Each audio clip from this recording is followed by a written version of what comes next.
The Truth Teller series continues. Kevin from Salt Lake City hit us up. He said, I love the Truth series, but I need one about Deion in Colorado. We have not talked about Deion on the show in a while because we got accused of clickbaiting, you know. We are not clickbaiters around here. I am not clickbait, Pate. The noise on both sides of the Deion conversations kind of quieted down. So there were a bunch of people who were big-time haters on Deion Sanders and the entire concept. And then, second year in, they win 9 games. And then those people shut up. And then people who defended Deion, they were as vocal as you could possibly be. But then last year, fell back to earth a little bit. And so now everybody's just kind of in wait-and-see mode, it feels like, for year, what is this, Jesse? 4th year? Yeah, year 4 and beyond. So the second season that he had out there, to me, made everything worth it. Like, I really think the second season going 9-4 was just a miracle.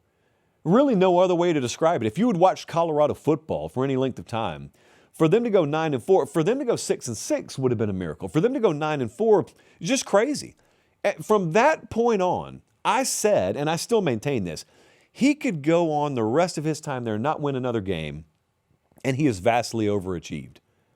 If you told me at any point he's going to win 9 games in a season, because it was taking them like 3 years to win 9 combined games before he got there. If he's going to win 9 games in a single season, it's been worth it and then some, and he has overachieved as far as I'm concerned. I still feel that way. So last year, they fell back to 3-9. They could go 0-12 this year, and I would say the Deion Sanders experiment was a success and an overachiever, because that's how low the bar was for Colorado football before he got there. But you notice what happened, because that's not really the way it works. What happened was the second season made everything worth it, but then the second season also had a little poison pill because it set a trap. On this show, we call the trap the recalibration of expectation. It goes a little something like this. Let's say there's a guy who lives in Plano, Texas, can't stand Deion Sanders. And so he's the kind of guy who says, Deion's going to flame out. Man, he'll never win anything at Colorado. I'm saying he'll never win more than 4 games in a season. Okay? Hey, quick time out here. Are you subscribed to the channel? It doesn't cost anything. It's free. Please do it. It helps us maintain the show at this level. That's it. That's all I got. Back to the clip. Then Deion wins 9 games. Well, then that same person, instead of saying, whoa, he doubled the highest win total I ever thought he'd get in a season, instead of saying that, he says, well, he's never going to win the Big 12. Well, he's never going to make the playoff. And then Colorado falls back to earth, and that guy sits in Plano, Texas, and instead of saying, good for you, Deion, you proved me wrong, he says, I told you so. That's called the recalibration of expectation. I try not to do that. I try and define what I expect of you. And sure, my opinion of you can change as things go on, but I try my best to judge you off of a fair preconceived notion that I didn't change on the fly and like artificially inflate to the point that nobody, you included, could reach it, could meet it. But too many people recalibrated the expectation for Deion Sanders in Colorado, and then they won 3 games last year, and then everyone pops the balloon. But I will maintain my stance that he made Colorado the epicenter of college football for a little while. Now, I'm speaking in past tense. Maybe it'll happen again. It's really hard to duplicate that because the bottom line is they haven't figured out quarterback since Shador left. They also had Travis Hunter on that team. They had a Heisman Trophy winner on that team. So, yeah, if we're telling the story 15 years from now, it's probably likely that we're saying the 2024 Colorado team, that was one for the record books.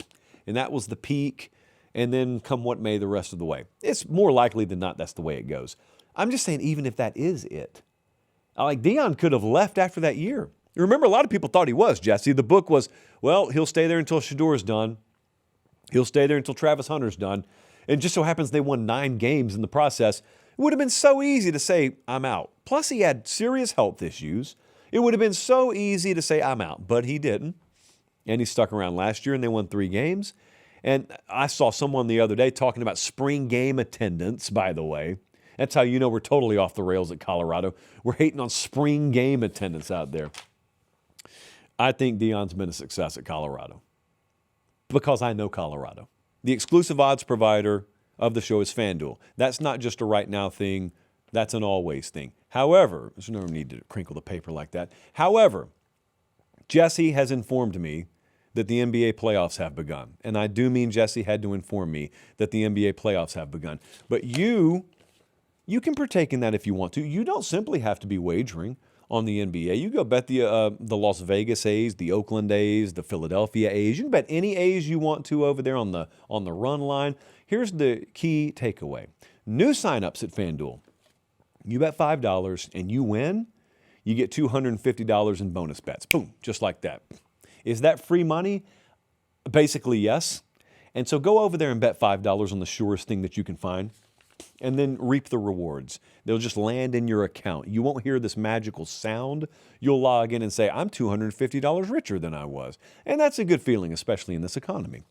Guys, the prediction may not keep you warm.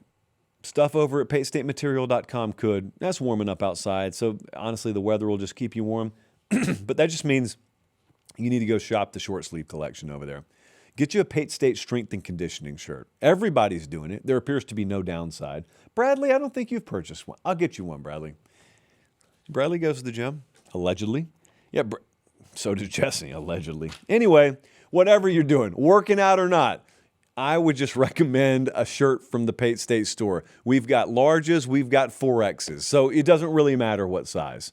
Yeah.